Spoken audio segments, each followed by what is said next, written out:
Hi everyone. இன்னைக்கு நம்ம என்ன பார்க்க போறோம்னா, ப்ரெஷர் அதோட ஃபண்டமெண்டல்ஸ் பத்தி தெரிஞ்சுக்க போறோம். ஆ நெறைய வாட்டி நம்ம ப்ரெஷரா இருக்கு அப்படின்லாம் சொல்லியிருப்போம். நம்ம நெறைய ஸ்ட்ரெஸ் ஆகும்போது ப்ரெஷர்ன்னு சொல்லுவோம். பிசிக்ஸ் ரிலேட்டடா ப்ரெஷர் அப்படின்னா என்னன்னு பார்ப்போம். ஃபர்ஸ்ட் அதோட டெஃபினிஷனை பார்த்தலாம். It is defined as a magnitude of force acting perpendicular to the surface per area. So அதோட ஃபார்முலா சிம்பிளாக நம்ம எப்படி தெரிஞ்சுக்கணும்னா, ப்ரெஷர்னா ஃபோர்ஸ் பை ஏரியா அப்படின்னு அர்த்தம். ஸோ எப்படி ஞாபகம் வச்சுக்கலாம் அப்படின்னா, pressure is directly proportional to the force. Force அதிகமாக இருந்துச்சுன்னா ப்ரெஷர் அதிகமாக இருக்கும். Next point, pressure is inversely proportional to the area. சரியா? ஸோ அப்படின்னா என்ன அர்த்தம்னா, ஏரியா அதிகமாக இருந்துச்சுன்னா ப்ரெஷர் கம்மியாக இருக்கும். ஸோ அது பேர் தான் இன்வெர்ஸ்லி ப்ரொபோர்ஷனல். சப்போஸ் இதை வேற எப்படியும் சொல்லலாம் அப்படின்னா, ஏரியா கம்மியாக இருந்துச்சா ப்ரெஷர் அதிகமாகவும் இருக்கும் அப்படின்றது தான் இதோட meaning. So SI unit of pressure வந்து பாஸ்கல். இதை எப்படின்னு சொல்லலாம், ஃபோர்ஸோட யூனிட் நியூட்டன் பர் மீட்டர் ஸ்கொயர்னு. நியூட்டன் பர் மீட்டர் ஸ்கொயர்னு சொல்லலாம். ஸோ இதுதான் ப்ரெஷரோட பேசிக்ஸ். நம்ம ரியல் லைஃப் எக்ஸாம்பிள்ஸை வச்சு அதை அண்டர்ஸ்டாண்ட் பண்ணிக்கலாம். இப்போ இந்த டயக்ராமை கிளியராக அனலைஸ் பண்ணலாம். ஸோ இப்போ இங்கே என்ன கொடுத்துருக்காங்க, ஒரு ஸ்பாஞ்ச் டஸ்டர் இருக்கா. ஸோ நெக்ஸ்ட்டு பிரிக் இருக்குது. ரெண்டு கண்டிஷனுமே சேம் தான். Same type of sponge, same brick. ஆனால் இங்கே வந்து வெர்டிக்கலாக நிற்க வச்சுருக்காங்க, இங்கே ஹரிசாண்டலாக நிற்க வச்சு படுக்க வச்சுருக்காங்க மாதிரி எடுத்துக்கலாம். இப்போ இதோட டிப்ரெஷன் பாருங்கள் என்ன இருக்குது, ரொம்ப அதிகமாக அமுங்கிருக்கு. இதில் பாருங்கள் ஆனால் அப்படி இல்லை. கெஸ் பண்ணுங்க பார்க்கலாம், ஏன் இது மாதிரி நடந்திருக்கு, எதில் ப்ரெஷர் அதிகம் எதில் ப்ரெஷர் கம்மி, நல்லா திங்க் பண்ணி பாருங்க பார்க்கலாம். டெஃபினட்டாக யோசிச்சிருப்பீங்க. இதோட ஆன்சர் வந்து இங்கே வந்து ப்ரெஷர் அதிகம் அப்படின்னு சொல்லியிருப்பேன். ஏன் சொல்லுங்க பார்க்கலாம். இந்த கண்டிஷனுக்கு இது சூட் ஆகும். ஏன்னா இப்போ இந்த பிரிக்கோட ஏரியா பாருங்க கம்மியாக இருக்கு, இந்த இடத்துல பாருங்க பிரிக்கோட ஏரியா அதிகமாக இருக்கு. சரியா? ஸோ அப்போ இங்கே ப்ரெஷர் இந்த இடத்துல ஏரியா கம்மியாக இருக்கு, ஏரியா கம்மியாக இருக்கும் போது என்ன ஆகுது, ப்ரெஷர் அதிகமாக இருக்கு. ஸோ அதனால தான் ப்ரெஷர் அதிகமானதுனால இந்த ஸ்பாஞ்ச் நல்லா அமுங்கி போச்சு. சரிங்களா? ஸோ இந்த சிம்பிள் எக்ஸாம்பிள்ஸை கிளியராக ஞாபகம் வச்சுக்கலாம். அதே மாதிரி இந்த கேஸில் பாருங்கள், இதை கன்சிடர் பண்ணிக்கலாம். இதை ஏன் கன்சிடர் பண்ணலாம் அப்படின்னா, இந்த இடத்துல ஏரியா நல்லா பெருசாக இருக்குது. ஏரியா பெருசாக இருக்கும்போது வந்து ப்ரெஷர் வந்து கம்மியாக இருக்கும். ஓகேவா? ஸோ அதான் சூப்பரான எக்ஸாம்பிள். இதை யூஸ் பண்ணி நிறைய கொஸ்டின்ஸ்லாம் கேட்பாங்க. ஏன் அப்படின்னா, இப்போ நம்மளால் டெசர்ட்ஸ்லலாம் ஃபாஸ்ட்டாக போக முடியாது, ஆனால் கேமலால் வந்து ஃபாஸ்ட்டாக போக முடியும். ஏன் அப்படின்னு கேட்டிருப்பாங்க. ஸோ அதுக்கான ரீசன் வந்து எப்படி சொல்ல பாருங்க, கேமலோட ஃபுட் வந்து நல்லா பெருசாக இருக்கும். ஸோ இந்த கண்டிஷன் அப்ளிகபிள் ஆகும். ஸோ ஏரியா பெருசாக இருக்கும் கேமலோட ஃபீட்டை. ஸோ அப்போ ஏரியா அதிகமாக இருந்துச்சுன்னா ப்ரெஷர் கம்மியாக இருக்கும், அது கால் வந்து அவ்வளோ சீக்கிரம் உள்ளே பதியாது. அப்போ ஈஸியாக ஃபாஸ்ட்டாக மூவ் பண்ண முடியும் கேமராவில். சரியா? இன்னும் நம்ம சிம்பிளாக அண்டர்ஸ்டாண்ட் பண்ணிக்கணும் அப்படின்னா, நம்மளே பீச்சுக்கெலாம் போயிருப்போம். பீச்சில் நம்ம நின்னோம் அப்படின்னா என்ன ஆகும், நம்மளோட ஸ்டாண்டிங் பண்ணோம் அப்படின்னா அதோட ஏரியா வந்து கம்மியாக இருக்கும், நம்ம ஃபீட்டோட ஏரியா கம்மியாக இருக்கும். அப்போ நல்லா மண்ணில் புதஞ்சிரும். அதுவே நான் படுத்தேன் அப்படின்னா மண்ணில் அவ்வளோ சீக்கிரம் பதிய மாட்டோம். ஏன் அப்படின்னா இதோட ஏரியா வந்து பெருசாக இருக்கும். ஸோ இது மாதிரி நிறைய எக்ஸாம்பிள்ஸ் இருந்துகிட்டே இருக்குது. சரிங்களா? ஸோ அதுக்கப்புறம் வேறு எக்ஸாம்பிள்ஸ் என்ன தரலாம் அப்படின்னா, நீடலில் பார்த்தீங்கன்னா அந்த நீடலோட டிப் வந்து ரொம்ப மைன்யூட்டாக இருக்கும், ஏரியா வந்து ரொம்ப கம்மியாக. ஸோ ஏரியா வந்து ரொம்ப ரொம்ப கம்மியாக இருக்கும். அப்போ அந்த ப்ரெஷர் வந்து அதிகமாக இருக்கும். சரியா? ஸோ அப்போனா ஆகும், அவங்க இன்ஜெக்ட் பண்ணும்போது ஹை ப்ரெஷர்லேருந்து லோ ப்ரெஷருக்கு அந்த எந்த மெடிசன் கொடுக்குறாங்களோ அது ஈஸியாக நம்ம பாடிக்குள்ளே போயிடும். சரியா? இதெல்லாம் டிஃப்ரெண்ட் டைப்ஸ் ஆஃப் எக்ஸாம்பிள்ஸ். இப்போ நம்ம ஸ்டிமுலேஷன் டூல்ஸ் வச்சோம் என்னென்ன அப்படின்னு செக் பண்ணலாம். இப்போ என்கிட்ட ஒரு ஸ்டிமுலேஷன் டூல் இருக்குது. ஸோ இந்த ஸ்டிமுலேஷன் டூலை யூஸ் பண்ணி ப்ரெஷர் இன் ஃப்ளூயிட்ஸ்னும் போது லிக்விட் அண்ட் கேஸ், இதில் எப்படி ப்ரெஷர் ஆக்ட் ஆகுதுன்றதை பார்க்கலாம். ப்ரெஷரோட ஃபார்முலா என்ன வரும்னா, pressure P is equal to rho GH. இந்த ஃபார்முலா எப்படி வந்துச்சுன்றதை அண்டர்ஸ்டாண்ட் பண்ண போகிறோம்.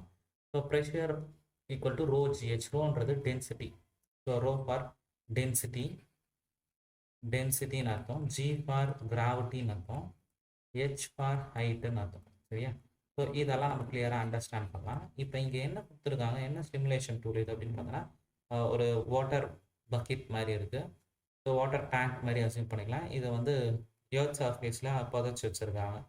இப்போ இது இந்த டேப் ஓப்பன் பண்ணும்போது வாட்டர் ஃபில் ஆகுது. ஓகே, இதை நான் ட்ரெயின் பண்ணேன்னா இந்த டேப் யூஸ் பண்ணி ட்ரெயின் பண்ணிக்கலாம். ஓகே, இப்போ ஏன் இங்கே ப்ளூ கலராக கொடுத்துருக்காங்கன்னா, அட்மாஸ்பியரிக் ப்ரெஷர் இருக்குதுன்னு சொல்லியிருக்காங்க. நம்ம எர்த்தில் வந்து அட்மாஸ்பியரிக் ப்ரெஷர் இருக்கும். அதனால தான் நம்ம வந்து சேஃபாக இருக்கும். இப்போ அதுவே நம்ம ஸ்பேஸில் போகிறோம் அப்படின்னா அங்கே அட்மாஸ்பியரிக் ப்ரெஷர் இருக்காது. ஸ்பேஸ் ஷூட் இல்லாமல் வெளியில் ஸ்பேஸுக்கு போனோம்னா என்ன ஆகும் அப்படின்னா நம்ம பாடி வந்து பர்ஸ்ட் ஆகிடும். ஏன் அப்படின்னா நம்ம பாடிக்கு ஒரு ப்ரெஷர் இருக்குது. இன்பில்ட்டாக ஹார்ட் இருக்கிறதால இன்சைடில் ஒரு ப்ரெஷர் பி இருக்குது. அட்மாஸ்பியரிக் ப்ரெஷரும் பாடி ப்ரெஷரும் ஆப்போசிட்டாக புல் பண்ணி நம்ம சேஃபாக இருக்கும். இப்போ அதுவே ஸ்பேஸில் போனோம்னா நம்ம பாடிக்கு மட்டும்தான் ப்ரெஷர் இருக்கும். அவுட் சைட்லேருந்து இது தள்ளுறதுக்கு ஆளே இருக்குமா, அட்மாஸ்பியரிக் ப்ரெஷர் இருக்காது. அப்போனா ஆகும் நம்ம பாடியில் இருக்கிற ஹை ப்ரெஷர்லாம் வெளியே வந்துடும், பிளட்டெல்லாம். அதனால் பர்ஸ்ட் ஆகிடுவாங்க. சரி, அந்த லாஜிக்லாம் தெரிஞ்சுங்க. இந்த ஸ்டிமுலேஷனில் அது கிளியராக பார்க்கலாம் பாருங்கள் எப்படி இருக்கும் அப்படின்ட்டா. இப்போ பாருங்கள், அட்மாஸ்பியரிக் ப்ரெஷர் இல்லை. சரி, அதனால தான் பிளாக்காக கொடுத்துருக்காங்க. ஸ்பேஸ் போனாலாம் இப்படி தான் இருக்கும். ஸோ அட்மாஸ்பியரிக் ப்ரெஷர் இருக்காது. ஸோ எந்த இடத்துல வச்சாலுமே ப்ரெஷர் ஜீரோன்னே காமிக்குது பாருங்க. இப்போ நான் அதுவே அட்மாஸ்பியரிக் ப்ரெஷர் ஆன் பண்ணுறேன். நம்ம எர்த் சர்ஃபேஸில் ப்ரெஷர் எவ்வளோ இருக்குது பாருங்கள், 101 இருக்குது. கரெக்டாக? ஸோ எர்த்து உள்ளே போகும்போது, மண்ணுக்குள்ளே போகும்போது ப்ரெஷர் காமிக்கல, ஏன்னா ஏர் அங்கே இருக்காது. So atmospheric pressure surface of the எர்த்தில் இருக்கும் because of the presence of air. ஏர்லாம் ஒரு அழுத்தம் கொடுக்குது, அதுதான் வந்து அட்மாஸ்பியரிக் ப்ரெஷரு. சரி, இப்போ இந்த ஃபார்முலாவை எப்படி டெரைவ் பண்ணுறதுன்னு பார்க்கலாம். ρgh. இப்போ நான் இந்த தண்ணியை டேப் ஓப்பன் பண்ணிடுறேன். ஸோ வாட்டர் அப்படியே ஃபில் ஆகிட்டே வருதா. இப்போ இந்த ப்ரெஷரை மெஷர் பண்ணிகிட்டே வரலாம். Different levels of pressure measure பண்ணுறேன். டாப் மோஸ்ட் சர்ஃபேஸில் அட்மாஸ்பியரிக் ப்ரெஷர் வந்து 101 இருக்குது. நெக்ஸ்ட்டு அப்படியே கொஞ்சம் கொஞ்சமாக டாப்பை இன்னும் கொஞ்சம் அப்படியே இறக்கிட்டே வா. சரியா? ஸோ பார்த்தீங்களா இப்போ ப்ரெஷர் எப்படி மாறிட்டே இருக்குது. நான் ஒரு 3 பாயிண்ட் எடுத்துக்கிறேன். இது வந்து அவுட்ரு மோஸ்ட் அட்மாஸ்பியர் 101 இருக்குது. டாப் மோஸ்ட் சர்ஃபேஸில் 103 இருக்குது. இன்பிட்வீனில் 113 அப்படின்னு இருக்குது. பாட்டம் பாயிண்டில் 125 இருக்குது. சரியா? ஏன் இது மாதிரி மாறி இருக்குன்னு கொஞ்சம் கெஸ் பண்ண பார்க்கலாம். அப்போ இதை வச்சு நம்ம என்ன சொல்லலாம் அப்படின்னா, ப்ரெஷர் வந்து ஆழத்தில் போக போக போக அதோட ப்ரெஷர் வந்து இன்க்ரீஸ் ஆகிட்டே இருக்குது. அதனால தான் சீ டைவர் அந்த ஸ்விம் பண்ணுறவங்களாம் நல்ல திக்கான ட்ரெஸ் போட்டுட்டு போவாங்க. ஏன்னா கீழே போகும்போது மேலேருந்து இருக்கிற தண்ணி மொத்தம் அவங்க மேலே அழுத்தி ப்ரெஷர் அதிகமாகிடும். ஸோ அதான் ரீசனே. ஸோ மேலே இருக்கிற லேயருக்கு ப்ரெஷர் கம்மியாக இருக்குது. கீழே இருக்கிறவன் என்ன அர்த்தம், மேலே மொத்த வெயிட்டும் அந்த லேயர் மேலே ஆக்ட் ஆகுறதால ப்ரெஷர் அதிகமாக இருக்குது. சரியா? ஸோ இப்போ இதுலேருந்து நம்ம என்ன தெரிஞ்சுக்கணும்னா, ப்ரெஷர் இன்க்ரீசஸ் வித் ஹைட்டு, அதாவது டெப்த்து. கீழே டெப்த் ஏற ஏற ப்ரெஷர் இன்க்ரீஸ் ஆகிட்டே போகுது. ஓகே, இந்த ஒரு பாயிண்ட்டை கிளியர் பண்ணிக்கணும். ஹைட்டை நம்ம எங்கேருந்து மெஷர் பண்ண போகிறோம் அப்படின்னா, கீழே இருந்து இந்த ரீஜனை தான் ஹைட்டை நம்ம மெஷர் பண்ணிப்போம். ஓகேவா? ஸோ ஹைட்டை நம்ம மெஷர் பண்ணி போகிறோம். ஃபஸ்ட் பாயிண்ட்டு கிளியராக புரிஞ்சிருக்கும். ஸோ ப்ரெஷர் அந்த டெப்த்து ஹைட்டுன்னு சொல்ல பார்த்தியா, அது ஏற ஏற ப்ரெஷர் இன்க்ரீஸ் ஆகிட்டே போகுது அப்படின்ற விஷயத்தை தெரிஞ்சுப்போம். நெக்ஸ்ட் பாயிண்ட்டாக நம்ம என்ன புரிஞ்சுக்கலாம் அப்படின்னா, கிராவிட்டியை பேஸ் பண்ணி எப்படி ப்ரெஷர் மாறுதுன்னு பார்ப்போம். இப்போ கிராவிட்டி வந்து 9.8. ஜூபிட்டர் போகிறேன். ஜூபிட்டரில் கிராவிட்டி வந்து 24.9. அப்பா, அதோட ப்ரெஷர் பார்த்தீங்களா, அட்மாஸ்பியரிக் ப்ரெஷரும் அதிகமாக இருக்குது, இந்த டாப் மோஸ்ட் லேயர் ப்ரெஷரும் அதிகமாக இருக்குது. அப்படியே கீழே பாட்டம் ஏற ஏற ப்ரெஷர் பாருங்கள் ஏறிட்டே போயிட்டு இருக்கோம். சரியா? இப்போ அதுவே நாங்கள் டிஃப்ரெண்ட் பிளானட்ஸு கிராவிட்டி கம்மியாக இந்த இடத்துல இந்த வேல்யூ பார்த்துட்டே வாங்க. கிராவிட்டி 16.1 வச்சுருக்கேன். அப்போ ப்ரெஷர் வந்து 166 அப்படி இருக்குது. இப்போ நான் சப்போஸ் கிராவிட்டி இன்னும் கம்மி பண்ணேன், நம்மளால் கிராவிட்டி கம்மி பண்ண முடியாது, வேறு பிளானட் போனால் தான் கிராவிட்டியை கம்மி பண்ணணும். இப்போ எர்த்துக்கு வந்துட்டேன் அப்படின்னும் போது லைக் 9.8 கரெக்டாக இருக்கும். 9.9 9.7 அப்படி வச்சோன்னா ப்ரெஷர் வந்து இப்படி இருக்குது. இப்போ எர்த்தோட மாஸ் போகிறேன் அப்படின்னும் போது அங்கே கிராவிட்டி இன்னும் கம்மி. சரியா? மாஸில் கிராவிட்டி வந்து 3.7 தான் இருக்குது. சரி, அப்போ அந்த இடத்துல ப்ரெஷர் பாருங்கள் 38 தான் இருக்குது. நம்ம எர்த்தில் 101 அப்படின்னு இருந்துச்சு. ஸோ இங்கே வந்து ப்ரெஷர் கம்மியாக, கிராவிட்டி கம்மியாச்சுன்னா ப்ரெஷர் கம்மியாக இருக்குது. இதையும் நம்ம தெரிஞ்சுக்கணும்.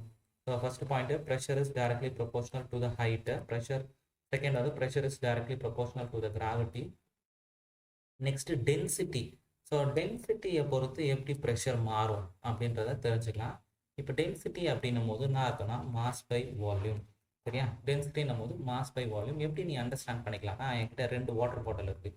சேம் டைப் ஆஃப் வாட்டர் பாட்டிலில் ஒரு பாட்டிலில் நான் நார்மலாக வாட்டரை 1 லிட்டர் வாட்டர் பாட்டில், ஸோ ஒரு லிட்டர் வாட்டர் ஃபில் பண்ணி வச்சுருக்கேன். நெக்ஸ்ட்டுல 1 லிட்டர் ஹனியை ஃபில் பண்ணிட்டேன். இப்போ ரெண்டுத்தையும் தூக்கி போய் வெயிட் மிஷினில் போடுறேன். கெஸ் பண்ணுங்க பார்க்கலாம், எதோட வால்யூம் எதோட வெயிட் வந்து அதிகமாக இருக்கும்.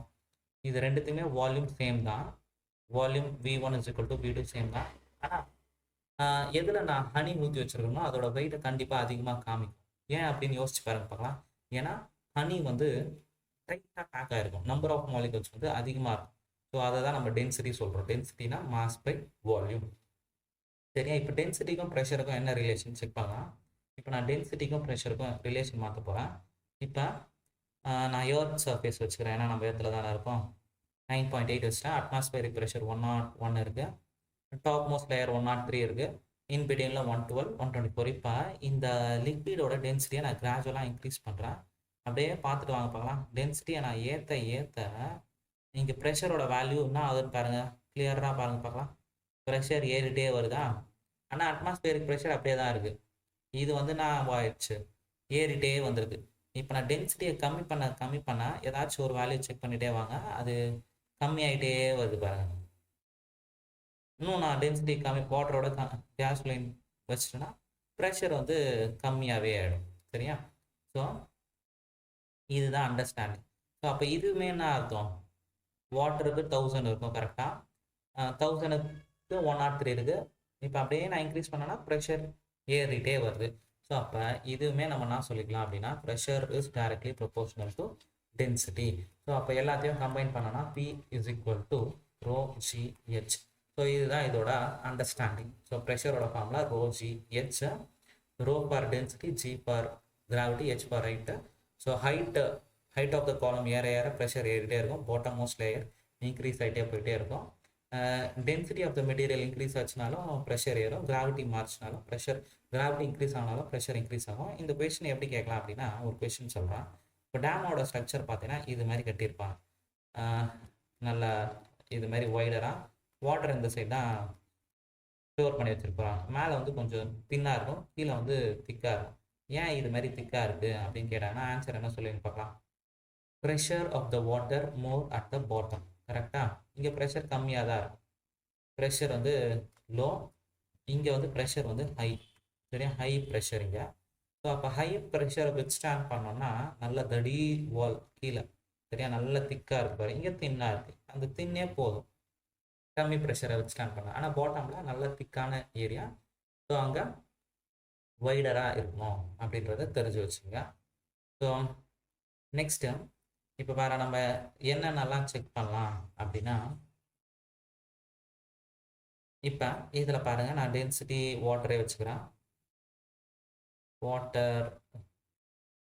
வாட்டரே வச்சுன்னா இப்போ இதில் என்ன பார்க்கலாம் அப்படின்னா, இது ஒரு டிஃப்ரெண்ட் ஷேப்பாக டாப் மோஸ்ட் லேயரில் வைக்கிற ரெண்டுத்துலேயுமே எவ்வளோ தான் காமிக்குது, 101 ஒரே லெவலில் வைக்கும் போது ப்ரெஷர் சேமாக இருக்குது. சரியா? இப்போ நான் அப்படியே பாட்டம் மோஸ்ட் எடுத்துகிட்டு வந்தேன் அப்படின்னா 115 வருது, இங்கேயுமே அதான் வருது. சரியா? அப்போ இதில்னா அண்டர்ஸ்டாண்டிங்கு டிஃப்ரெண்ட் ஷேப்பில் இருக்குது, ஆனால் ப்ரெஷர் வந்து ஒரே மாதிரி தான் இருக்குது. டாப்பில் ஒரே மாதிரி இருந்துச்சு, பாட்டமில் வைக்கும்போது ஒரே மாதிரி இருக்குது. அப்போ pressure is independent of cross sectional area அப்படின்றத விஷயம் தெரிஞ்சுக்கணும். ஸோ அதோட ஏரியா வந்து எப்படி மாறினாலும் ப்ரெஷர் வந்து மாற போகிறதில்ல. சரியா? அந்த பர்டிகுலர் ஹைட்டில் இருக்கும்போது ப்ரெஷர் சேமாக இருக்கும்ன்றதை இதை கிளியராக அண்டர்ஸ்டாண்ட் பண்ணிக்கணும். சரியா? ஸோ இப்போ பாருங்கள், ஹைட் ஏறினவனே ப்ரெஷர் ஏறிச்சு. ஸோ டாப் மோஸ்ட் வைக்கும் போது அதான் ஹை அந்த சேம் லெவலாக இருக்கும்போது ப்ரெஷர் வந்து சேமாக இருக்கும் அப்படின்ற விஷயத்த தெரிஞ்சுக்கணும்.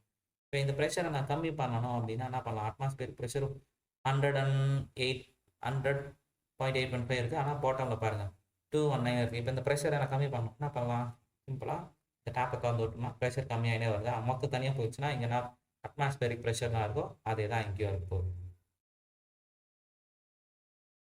ஓகேவா? ஸோ அட்மாஸ்பியரிக் ப்ரெஷர்னா ஆச்சும் அதே தான் இங்கேயும் வந்துச்சு. இங்கே லைட்டாக டெப்த் இன்க்ரீஸ் ஆகுதால அட்மாஸ்பியரிக் ப்ரெஷருமே பாருங்கள், மேலே ஹைட்டு மேலே வைக்கும்போது 100.801 100.819. அட்மாஸ்பியரிக் ப்ரெஷருமே டெப்த் ஏற கொஞ்சம் லைட்டாக வேரியேஷன் வந்துட்டு தான் இருக்குது. ஏன்னா ஏர் இட் செல்ஃப் 1 சரியா? ஸோ நெக்ஸ்ட்டு இந்த கண்டிஷனை பார்ப்போம். இது என்ன அப்படின்னா பாஸ்கல்ஸ் லா அப்படின்னு சொல்லுவாங்க.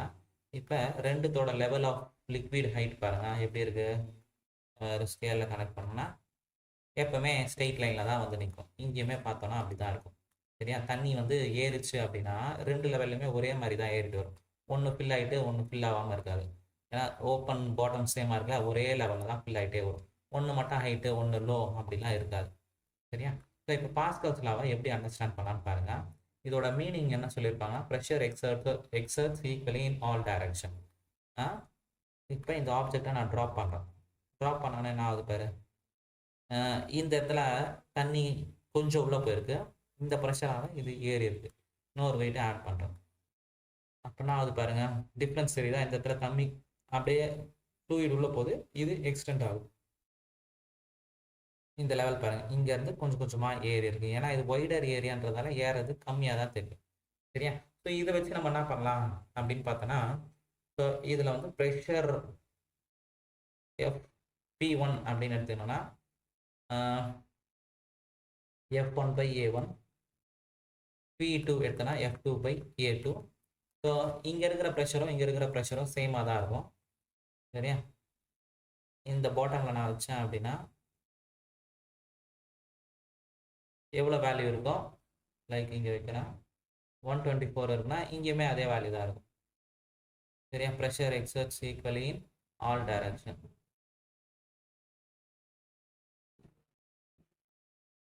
நம்ம ப்ரெஷரை அதான் pressure exerts equally in all direction.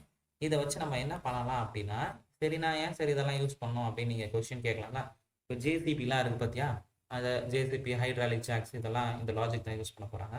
Pressure வந்து சேம்னு எடுத்துப்பேன். அப்போ F1/A1 is equal to F2/A2 சொல்லுவோம். அப்போ என்ன அர்த்தம்னா, F1 ஃபோர்ஸ் வந்து நம்ம இப்படி டவுன்வர்ட்ஸில் தரோம், இந்த சைடு வந்து அப்வர்ட்ஸ் ஃபோர்ஸ் எக்ஸர்ட் பண்ணோம். இந்த F2ஓட வேல்யூ எப்படி இருக்குன்னு பாருங்கள். F2 is equal to F1 இது A1, F1/A1 இன்ட்டு A2. அப்போனா அது F2ன்ற ஃபோர்ஸ் வந்து மல்டிபிள் ஆகுது. மல்டிபிள் ஆகும்போது A1/F2 நான் எப்படி எழுதலாம் பாருங்கள். F2 is equal to A2/A1 into F1. A2/A1 போது A2ஓட ஏரியா பெருசாக இருக்குது, A1ஓட ஏரியா சின்னதாக தான் இருக்குது. ஸோ இங்கே டெஃபினட்டாக பிக்கர் வேல்யூ தான் வரும். Bigger value into F1. So நம்ம கொடுத்த ஃபோர்ஸோட அவுட்புட் ஃபோர்ஸ் வந்து அதிகமாக இருக்கும். அதனால தான் ஜேசிபியில் நம்ம கொஞ்சம் ஃபோர்ஸ் கொடுப்போம் ஹைட்ராலிக் வச்சு, அது நிறைய மண் நிறைய லோடையே தூக்கும். சரியா? ஸோ அதுதான் வந்து மெக்கானிக்கல் அட்வான்டேஜ் சொல்லுவாங்க. ஸோ இந்த வீடியோவை பொறுமையாக கிளியராக பாருங்கள். சப்ஸ்கிரைப் பண்ணாதவங்க சப்ஸ்கிரைப் பண்ணுங்கள், சேனல்லாம் சப்போர்ட் பண்ணுங்கள், ஃப்ரெண்ட்ஸுக்கெல்லாம் ஷேர் பண்ணுங்கள். தேங்க்யூ.